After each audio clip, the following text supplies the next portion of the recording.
jot sànq mbokki rafetlu ànd bekk suñuy programme dal leen jàmm ci xibaaru njolloor si li ci gën a fës ñu fas yéene ko jukki ci biir xibaar yi bokk na si coronavirus ak taxaw gi nga xamante ne nguuru ko Sénégal taxaw na ko Sénégal yi nga xamante ne ñoom ñoo ne ci biti réew xayma gi ñu ci jot a amal jamono ji nag ci fukk ak benn milliard yi nga xamante ne moom la ñu jagleeloon Sénégalais de l'extérieur lu tollu tam ci téeméer ak ñaar fukk ak juróomi junni doomi aadama jot nañoo leen a séddale yooyu le koppar fukk ak ñaari junni yu teg juróomi téeméer ak juróom-ñett fukk ak ñeenti doomi aadama yoo doon dund ca biti réew jot nañ leen a delloosi ci réew ka Sénégal ci jamono ya mbasum coronavirus.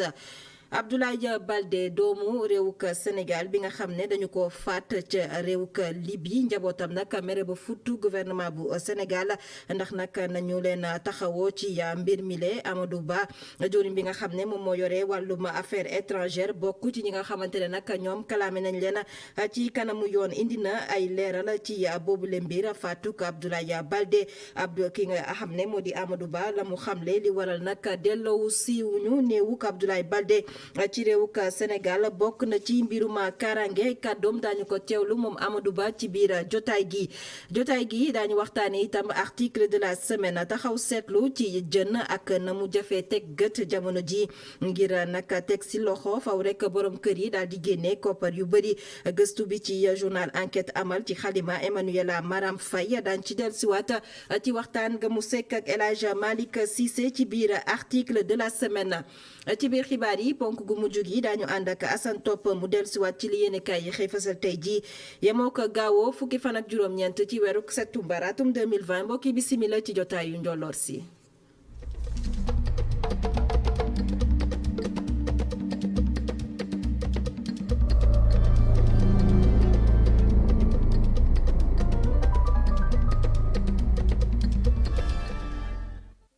Macky Sall tournée économique ba muy amal ci Sine Saloum kon nag tey jii la koy tàmbali ca région bu Fatick moom jiitu réew mi Macky Sall nag ñu koy xaarandi ci bëccëg gu njëkk gi ci bile nemmeeku fale nga xam ne moo di ca Ñaaxar foofee nag la nar a tàmbale bile wërngal muy amal ci Sine Saloum ca tool yi nga xamante ne moo nekk ca Ñaaxar département bu Fatick gannaaw gi nag Toubacouta foofee itam ñu ngi koy fay xaarandi nekk ci département bu Foundiougne ñu fàttali ne moom jiitu réew mi Macky Sall bi le wërngal muy amal ci Sine Saloum dina ko ndar képp ci altine gi ñu dëgmal na ma leen ko junjee woon ci bopp xibaar yi Abdoulaye Baldé di doomu réewuk Sénégal ga ñu faat ca réewuk Libye li ni mel nag ñu faral ñu daal di dellusiwaat ci anam bi nga xamante ne mbir mi noonu la xewee ak njabootam nañu gisee nag li nga xamante ne moo di faat ga ñu faat seen doom Abdoulaye Baldé nag moom ñeenti at képp la daal di def foofee nag ca réewuk Libye ci ab station d'essence la ñu ko daal di faatee nag foofee nag ca réewuk Libye Boubacar Abdoulaye Baldé mu ngi amoon lu tolloo ko ñaar fukki at ak juróom-ñett soxe ko diwaanu Giré Yoro Bokar di ab gox bu digganteem ak Kolda nekk ci fukk ak juróom-ñetti kilomètre gannaaw ñeenti at yu mu def Libi nag Abdoulaye Baldé benn doomu Libi moo ko boom ci station service bi mu doon liggéeyee. Libi def na fa 4 ans mu ngi liggéey foofu di doon liggéey ci benn station de service foofu. dafa amoon benn client am libyen bi ñëwoon di jënd ci essence foofu ci station bu mu nekk waa ji bu mu ñëwee mu jaay ko essence ba pare waa ji ne ko li nga ma jaay ci essence du mooy prix bi mu ne ko gis nga prix bi ñu fixé ko fii donc man sama patron moo ma ne prix bi la ñuy jaay amu ci droit yokk wala wàññi waa ji mu ne ko non lu tax may wax ak africain mooy tontu fu mu toog ci biir otoom la génnee armam tiré ko plusieurs fois dans le corps sur la tête fii ci kii bi ak ci tànk yi. Abdoulaye Baldé amul woon soxna naka noonu bant dafa ñàkk ndeyam ñàkki baayam moom mi le sax dafa dem ca Libi ngir mën a dimbali rakkam naka noonu magam bu góor bi mu bàyyi fii ci Sénégal. Abdoulaye nag moom vraiment amul woon soxna amul doom te yaayam dafa teel a génn àdduna baayam teel a génn àdduna. mu nekk koo xamante ne souvent da doon assister famille bi weer bu nekk daan na yónnee as pour dimbalee ko rakkam ñu ngi fi bàyyi ak benn magam bu fi nekk bu ñu naan Idrissa Baldé donc loolu vraiment nekk lu tiis ci ñun. si googule naxar beneen ñëw tegu si mu di taxawaayu nguuru Sénégal si bile mbir. ci mardi boobu laa jot monsieur Sarr ma woo ko 4 fois après par la suite vers 16 heures il m'a rappelé ma expliqué ko problème bi mu ne ma d'accord y a pas de souci d'abord tous mes condoléances mu ne ma nous allons rentrer en contact message yaa ngi fii sama téléphone nous allons rentrer en contact avec monsieur Diallo Saïfoulaye Diallo c'est lui qui était là-bas avec le corps au niveau de l'hôpital après l'autopsie le 3e jour ñu jox leen corps bi moo koy woo téléphone comme famille bi ñu ngi insister rek corps bi nañu bisi ma koy woo téléphone pour jéem koo joindre jëluma y a un certain moment mu jël ma téléphone après ma ne ko allo si boiro mu coupé donc mu nekk lu ñuy nakarlu bu baax.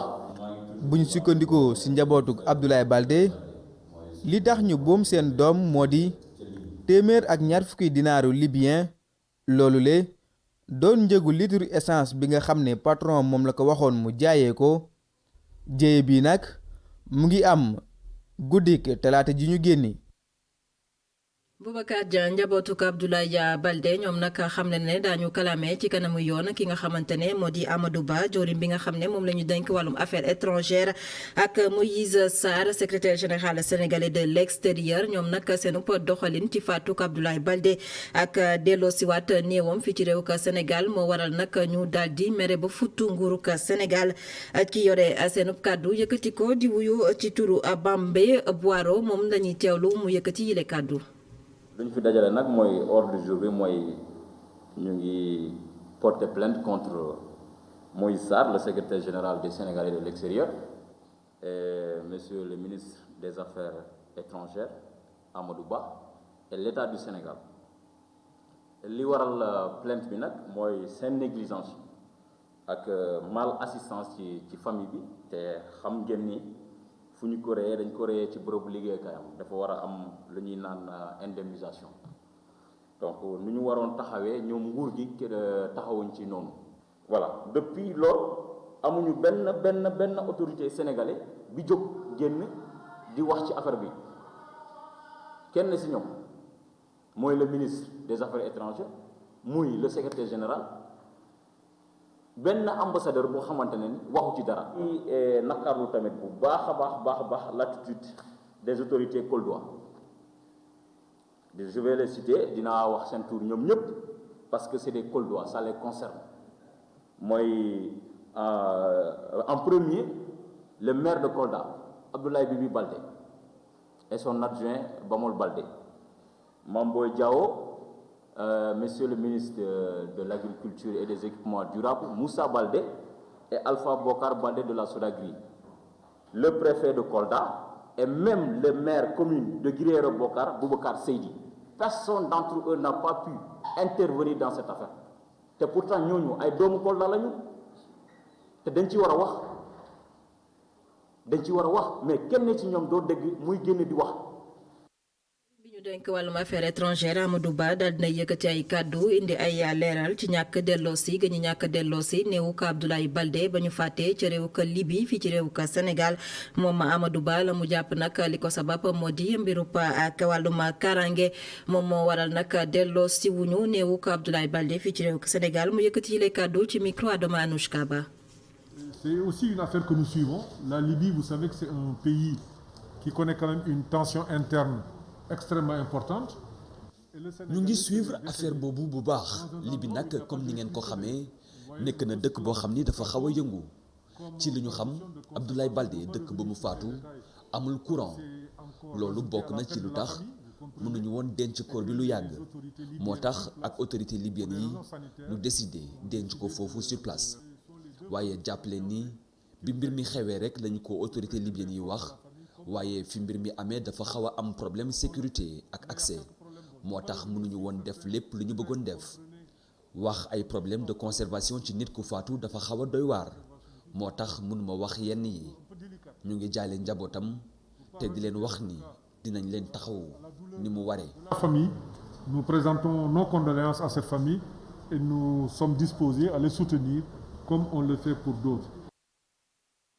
denk wàllum affaire étrangère Amadou Ba yëkkati le kàddu ci jamono ji nga xamante ne nag mi ngay janoo ko taskatu xibaar yi di def xayma tolluwaay gi nga xamante ne moom lañ doon taxawoo doomu réewu Sénégal yi ne ca biti réew ci jamonoy mbasum coronavirus $1 milliard yi nga xamante ne moom lañ leen jagleloon ci xayma Amadou Ba xamle ne téeméer ak ñaar fukk ak juróomi junni sénégalais jot nañ leen a séddale boobule ak koppar fukk ak ñaari junni yu teg juróomi téeméer ak juróom-ñett fukk ak ñeent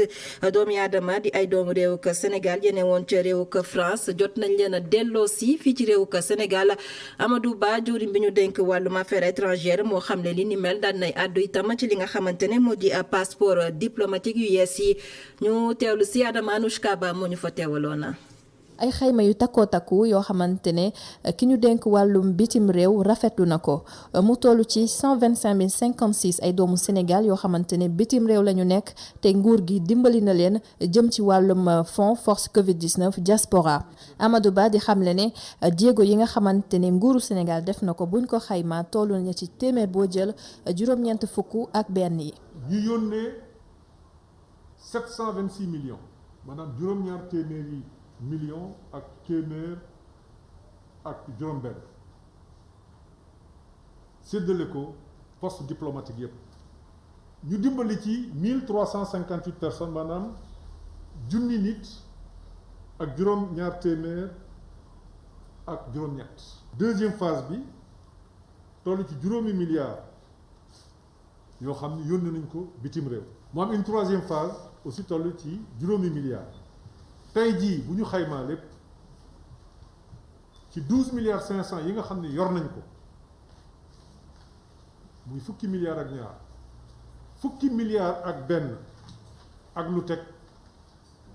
yóbbu nañ ko bitim réew. mu am yeneen i sénégalais yu nekkoon ci yeneen i situation ñooñu tamit boole nañ leen ci force Covid-19 diaspora boobu mu doon ci wàllum rapatriement ak ay convoiement. 12 584 personnes lañu dellu. muy fukki junni ak ñaar yoo xam ne dimbali nañ leen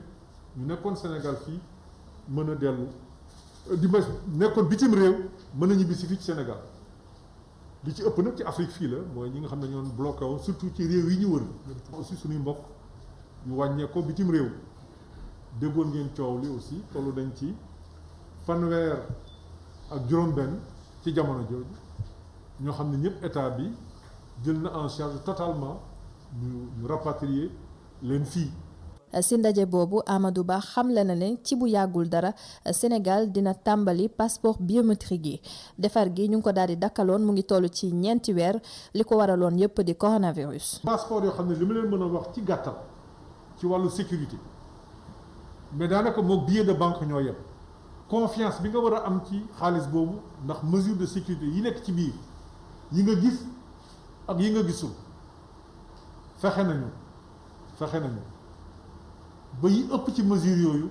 mi ngi ci sunu biir passeport dinañ ko lancer ci fan yi commencé ko defar am nañu yaakaar ndax jàppaguñu bés bi nga xam ni ci la passeport yi ñu yor léegi di arrêté fii ak juróom-benni weer gën baa bari passeport yi nga xam ne mi ngi dox tey dootul amati njariñ ci àdduna bi. nguuru Sénégal di fësal bëgg-bëggam ngir jàppale doomam yi nga xamante ne ñoo nekk bitim réew tey ci àjjuma ji le ministère des affaires étrangères daal di lancé lu ñu naan opération de recensement des Sénégalais de l'extérieur maanaam képp kuy doomu Sénégal bu dëkk bitim réew dinañ la daal di xayma loolu nag liñ ci jublu rek mooy fexe ba bépp opération bu ñuy am ngir jàppale leen ñu daal di koy teg ci yoon ba ñëpp gis ci seen bopp. suma coronavirus tolluwaay bi ci réewu ka Sénégal ci bésub tey nag benn doomi aadama moom moo yokku ci lim gi nga xamante ne ñoo faatu ndax feebar bi le yóbbu ko ba ñetti téeméer ak ñaar bi mu duggee ci réew mi ba tey nag kon coronavirus ci bésub tey nag test ya nga xam ne jot nañu ko amal ci junni ak ñetti téeméer ak fanweer ak ñeent doomi aadama ñeent fukk ak ñett ñoo ci daal di génn amee feebar bi di coronavirus ñaar fukk ak juróom benn yi di ay cas communautaire ñaari cas importé la ñu ci mën a limaale ñaar téeméer ko kon ñaar fukk ak juróom-ñaar ñoom nag ñoom ñoo ne jamono ji ci sauvetage téeméer ak ñaari doomi aadama kon wér nañu ci bile doomu jàngoro di coronavirus. beneen ëpp xibaar bu ñuy waxtaanee ci jotaay gi di nag doomi aadama yi nga xamante ne ñoom ñoo bokk ci kuréel gi nga xam ne ñuy woowee REVAS di kuréel goo xam ne moom nag moo ëmb ay artisan de l'automobile ñoom tak ñoo daal di yëglu démb janook taskatu xibaar yi ñoom nag la ñu xamle moo di bokk na ca la leen nakkari mooy anam bi nga xamante ne moo di joriñ nga leen njaboote moom la yore bile secteur ak jafe-jafe yi nga xamante ne moom la ñuy jànkonteel àddu nañu itam ci wàccaayu màggalu Tuuba ak nag dogu gi nga xamante ne dogu nañ ko ngir jàppale taalibe yi nga xam ne ñoom nay dem ca dëkk gu sell ga ci Tuuba waaye itam ñaax nañu ñi di chauffeur si ngir ñu daw ndànk dal ndànk ñu teewlu si compte rendu bu Alassane Niang. kuréel bi ëmb artisan yëngu ci wàllu automobile ci Sénégal daal nañu amal tey ji nag ak taskatu xibaar yi ab benn ndaje ngir waxtaanee li nga xam ne mooy wàccaayu màggal gi waa REVAS di joxoñ baaraamu tuuma jawriñ yi nga xam ne moom la ñu dénk affaire artisan fii ci Sénégal. chaque jour ministre boobu ñuy wax Abdou Karim Fofana toog ba guddi muy jël oto nit ñi di leen dégarpiller fan lay yóbbu oto yi muy yóbbu mooy ci 50 hectares yi ñu jox. moom waroon na am volonté booy jël ay alalu nit da nga war di concerté wu ak ñoom mais dañuy bàyyi ba guddi ba ñu tëdd ñu def ay dégarpissement jël oto yi ak mbalit mi nekk Ndakaaru yëpp yóbbu ko ci 50 hectares yi nga xam ne ñu ngi koy aménager pour ñun kon kooku amul volonté ñoom nañu xool li ñuy def ndax am na ñu bëri ñoom ñu ngi discuter ak ñoom avant ñu leen di déplacer mais ñun toog bi ñu toog waxuñu dara moo tax ñoom ñuy def mais ñëpp ñi nga xamante ni am na lu ñuy def ci réew mi li ñuy def ñun mën nañ ko def. ay matériel takku lu toll ci juróom fukki millions ci bu ñu leen xayma loolu leen daal di jox ngir ñu mën a doxal seen liggéey nu mu waree rawatina ci wàccaayu màggal gi. ministre de l'artisanat ak directeur de l'apprentissage mi nga xam ne moo ñu jox machine yi mu nekk 15 machines ay machine valise diagnostic pour ci liggéey ci nouvelle technologie bi mu joxe ñu ko nag ci heure boo xam ni soxla nañ ko ndax chaque événement religieux ñëpp gis nañu REVAS day nekk au niveau national. matériel yi yëpp bu ñu ko doon xayma vraiment dina doon valeur boo xamante ni nekk na 50 millions waaw matériel yi ñu yor yëpp. waaye ñooñu nekk ci association boobu léegi ñu ngi joxoñ baaraamu tuuma Abdou Karim Fofana. waaw ñuy wax ni rek comme niñ ko doon waxee rek képp koo xamante ni yaa ngi yor oto di dem ci màggalu Touba bi dëkk boo mënti jógee soo jógee waa REVAS national ñu ngi ci dëkk boobu nga xamante ni fa nga nekk soo paanee demal ci ñoom dinañ la dépanner gratuitement. ay fan yu néew a des ngir ñu amal màggal Touba association des artisans de l'automobile nag ñoom nag ñu ngi ñaax chauffeurs yi ngir ñu def ndànk ngir moytu accident yu bëri yi. Alassane Niang fukki at ak juróom-ñett ci ren gannaaw ba bateau Joola suuxee mi ngi xewoon ci ñaar fukki fan ak juróom-benn ci weeru septembre atum 2002 atum 2020 ci ren nag njabootu ñi nga xamante ne ñoom ñoo loru ci boobule jéeya di sàkku ba tey nguuru ko Sénégal mu daal di leen gindi rawatina ci wàllu yoon waaye itam mu daal di génne bile bateau ba ñu mun a dajal seen i ay mbokk ya ca loru Adama Sarr moo demoon ci janook taskatu xibaar yi ba ñu doon amal démb ci aljuma ji. ay fan yu néew rek des ñu fàttaliku bés bi bateau Joola suuxe woon ci biir géej gi comité bi nga xamee nag ñoom ñoo yor lépp lu jëm ci taxawal ab musée wala bokk ab mémorial jamono ji nag ñu ngi àddu li ñu bëgg moo di kilifa yi daal di fàttaliku seeni promesse. mémorial musée ñi ngi wax wante yamul si juste mémorial pour fàttaliku am na si boo xam ne pour centre de sécurité la pour jàngat. pour aar bakkenu doomu aadama ndax bakken dafa nekk loo xam ne dañ ko war a fonk dañu war a jàngat lu indi mbir yu mel ni bateau Joola def ba jàngal suñuy doom suñuy rakk lan la ñu war a def lan la ñu war a éviter pour mbir bu mel noonu bu mu fi mës a amati. fukki at ak juróom-ñett gannaaw ba boobule bateau suuxee ñi nga xamee ne ñoom ñooy njobootu ñu ñàkk seeni bakkan li ñu bëgg jamono ji nag moo di ñu génne bateau bi ci biir géej gi. su ko defee ñu mun leen a dëjal. ñu ngi laaj bato bi ñu génnee ko ndax ñu may ñu dëjal suñuy waajur parce que ñun bu dul dara dañu gëm maanaam yàlla la ñu gëm ay catholique lañ ay jullit lañ ay musulman ay catholique lañ teg ci tamit bu dul dara ku nekk am nga sa aada ak sa cosaan te suñu aada ak cosaanu Sénégal yu bari boo leen xoolee boo amee dëj da ngay suul nga mën a dëjal ziyaar bu amee nga dem ziyaar ñaan bu amee nga dem ñaan moom la ñu am. si loolu le nag ñuy wéy di laaj yoon def liggéeyam. 8 ans après ba tey yoon amul ci Joola Sénégal te loolu man de rus naa di ko wax sax ndax jàpp naa ne gàcce bu rëy la ci suñu dëkk bi bokk na ci tamit ñoo xam ne dañoo ñàkk seeni waajur ci bato boobu orphelin yoo xam ne tey jii ba tey am na mbir yoo xam ne des na lu bëri ci seen prise en charge ndax jël. ñaar fukki fan ak juróom-benn ci weeru septembre atum 2020 bii ñu dëgmal waa comité bi nag bëgg fii ci Sénégal wërngal këpp askan wi yëpp daal di amal ab 1 minute de silence su ko defee nag ñu mën a ñaanal ñi nga xamee ne ñoom ñoo ñàkk seeni bakkan ci boobule musiba. Sarr ñu waxtaanee jën mi nga xamante ne nag jamono ji teg ko gët doon na lu jafe ngir rek jot si faw rek borom kër yi daal di génnee koppar yu bëri di l'enquête bi nga xamante ne nag journal enquête ñoom ñoo ko daal di amal ci xalima ki nga xamante ne moo di Emmanuel Maram Faye moom nag moo daal di bind boobule dossier mu daal di ci amal gëstu gu yaa waral nag ñu daal di koy tànn ci bésub tey gaawoo ci biir article de la semaine laaj ak tontu dox diggante ak El Hadj Malick Cissé.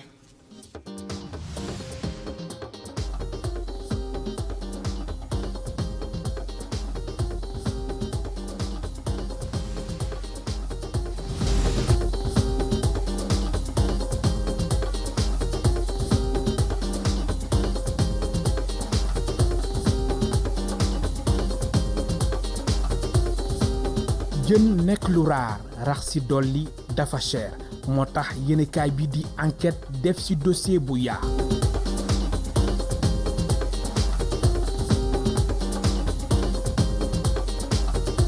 waaw jën bi dafa nekk un eau trouble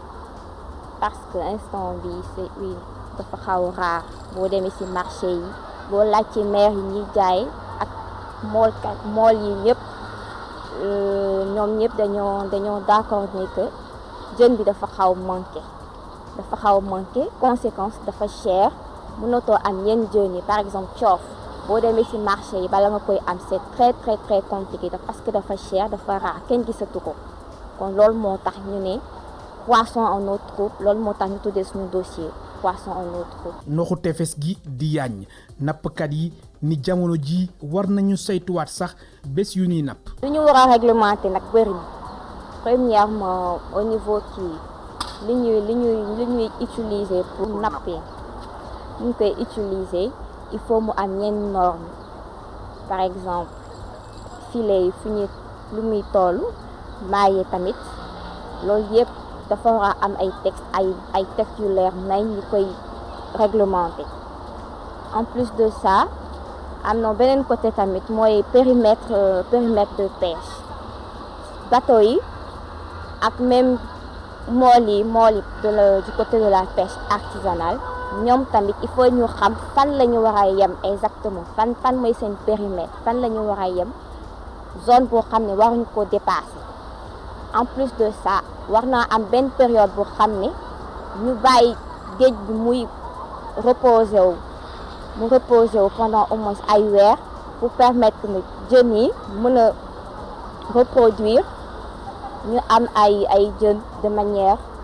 conséquente. ay jën dem bay yàqu salte gi fees na tamit sama naataango bi doxantu woon na ca Soumbédioune. Soumbédioune moo gën a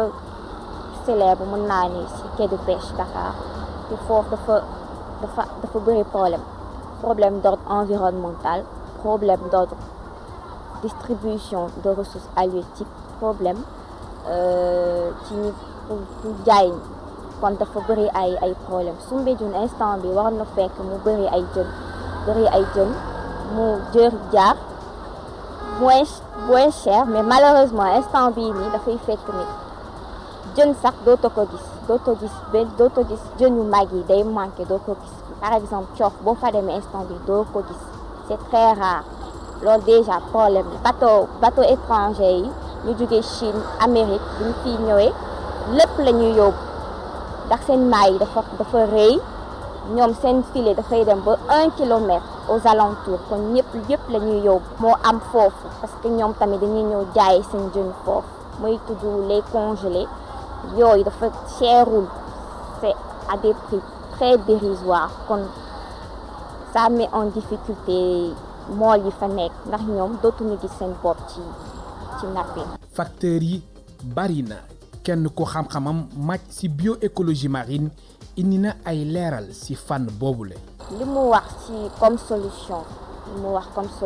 à savoir l'implication état dafa war a encadrer le secteur de la pêche subvention yi muy joxe pêcheurs yi mën na ko dugal feneen par exemple ñu former leen à d'autres métiers parce que instant bi ñëppay napp en même temps amatul pause 12 mois sur 12 ñëppay napp dans les mêmes endroits à savoir les zones côtières ñëppay napp en même temps kon dafa proposer que ne pêcheurs yi ñi nga xam ne gisatuñu seen bopp ñu jox leen yeneen formation pour ñu mën a reconvertir aussi yeneen domaine ça va atténuer la pression sur la ressource sur le manque de poisson sera atténué donc c'est quelque chose qui m'a quand même plu j'ai apprécié parce que c'est faisable man je pense que c'est faisable. pêche bu Sénégal nekk ci ay jafe-jafe yu tar lii di wane ni boobule secteur dafa mel ni demul dikkul.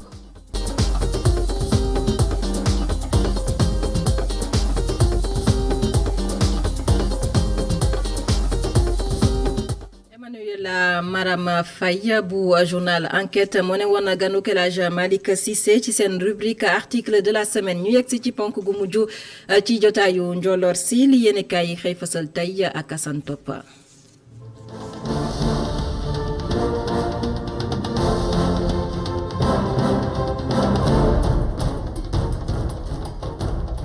gor ci wax ja yoon tàkk na jëppe tàkk teliko Souleymane keroog la jàmmam jeex ba mu nekkee ganu ko jury du dimanche bu Mamadou Ibra Kane addu ci mbirum Khalifa Sall loo xam le ne maire bu Ndakaaru bu woon anam gi ñu koy toppee méngowu tëkk la leen tënk ci seen wàllu ko liggéey ñeer mbirum yoon mboolee seen yéenekaay yu ñu xëyandoo xëy nañ may xel googele déglu Souleymane teliko ak ëpp nataalam bu ñu ne dàng yéenekaay gi ne lu toll ci tarfatal ay ni nag teggiwu ko ci ay kàddoom tey la gën a dëggal boppam ca kanamu ñe ko doon déglu ŋàññaale sax jawdi gi nga xamante ne moo leen jabote doon maître Malick Sall ñaawlu lool ab taxawaayam ci diggante ma liggéeykat yi ci wàllu ko yoon waaye tamit mu jàpp ne googale déglu ak sëkkatal la rek fexe nu ñu ko néewalee doole waaye nañu xam ne seeni pexe du jàll mukk daane loolu ay kàddoom moom Souleymane Teliko yéenekaay gi di L'As xëy fetliwaat ko ne maître Malick Sall na moytandiku bu baax a baax ci digganteem ak Souleymane Teliko ndax nag junj na ko te wax ju yegg dafa ko moom Souleymane Teliko di ko xamal ne am na ci loo xamante ni du te cëram tey nag war naa def kéemtalaayu kàttanam moom maître Malick Sall képp koo xamante ni yaa ngi liggéey ci wàllu ko yoon rawatina ñi nga xamante ni ñoom ñoo di magistrat yi ku ci def lu safaanoo ko liggéey bi ñàkk ko tekk ci warmaaki teggin yar bi dal sa kaw ñi bañ ci am genn ko xaj ak seen bu doon ko ëppi noon tey ci réewum Sénégal du kenn ko dul coronavirus tur ba sax kenn bëggatu koo dégg taxit nag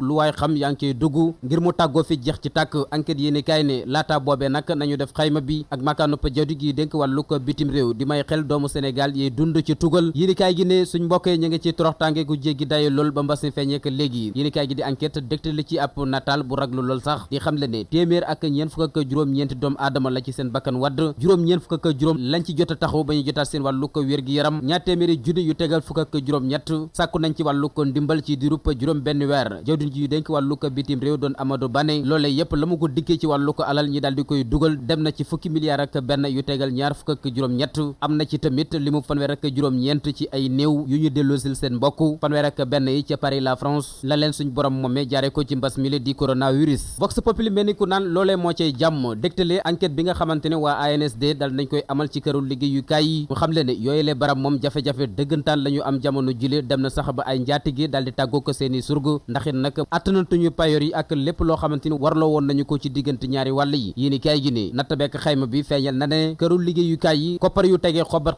amatuñu ko ak it nag la ñu doon liggéey ci santage dem na ci téeméer boo jël juróom-ñett fukk ak ñeent yu tegal juróom benn këru liggéeyukaay yi yow may moom kenn waxeesu leen bu yàgg la ñu daal di naax saay ba kenn déggatu leen lu waaye déggatu ci wàllu ko politique nang ca teylu ndax it day xëy wasin tribune yéeni kaay ne ab baara yéego ba lu ko niroo ko am na ci diggante njabootu ko cosaanu ko libéraux doon président Macky Sall Idrissa Seck ak seen baay Abdoulaye Wade ñoom ñëpp la yéeni kaay gi xëy dëxëñ ci ab natal seeni tur ci mbind mu xonq toftal ca mu ñuul ne ñett ñi am na ci loo xamante ni ña ngi koy nas te mën nañoo yegg ba dajewaat ci benn géew politique te bu boobaa dafay dajeek bëgg-bëggu kii di président Abdoulaye Wade fexe ba libéraux yi nosewaat ci benn ko buum te loole mooy li ko teree nelaw yéeni kaay gi gi ne aw na yoon ngir daldi ca yegg te loolee nañu ko may xel lépp dana leer ci kanam booba laa leen jiitu ji ca zone des Niayes ànd ak le quotidien yi ni kaay foofe nag ay barabang fa wóoratul jéey ju nekk mën na faa am ci waxtu mu mën di doon yi ni kaay gi amal ab gëstu ca njaayum essence go lalu ci anam yu jaarul yoon fu waaye neex rek nga daldi fàkk ab barab di yëngatu ci sa njaayum essence ci la dul benn petit tàngi ndaxin mbir mu doy war a te yéeme lool yi ni kaay gi daldi fàttali ne ci atum 2018 juróom benn bakkan rotoon nañu te mbir mu ni mel nga xamante ne kenn waxu si mooy lakk sababoon yi ni kaay gi yemul foofe ci gëstoom jox na ci kàddu nag ñi nga xamante ni ñoom ñoo di kilifay gox ba ku ci nekk yaa ngay tuumaal sa morom mu nar a mel ne ak dëgg gu nar a réer ci penc suba ba ngoon te kenn du ko gis sant ko gërëm ko mbokki sant leen gërëm leen ci ànd bekk suñu programme jotaayu njolloor si fi la ñu koy yëkkati amoon mbégte dégte leen xibaar yi di wéyandi ci www.emedia.sn jaa ngeen jëf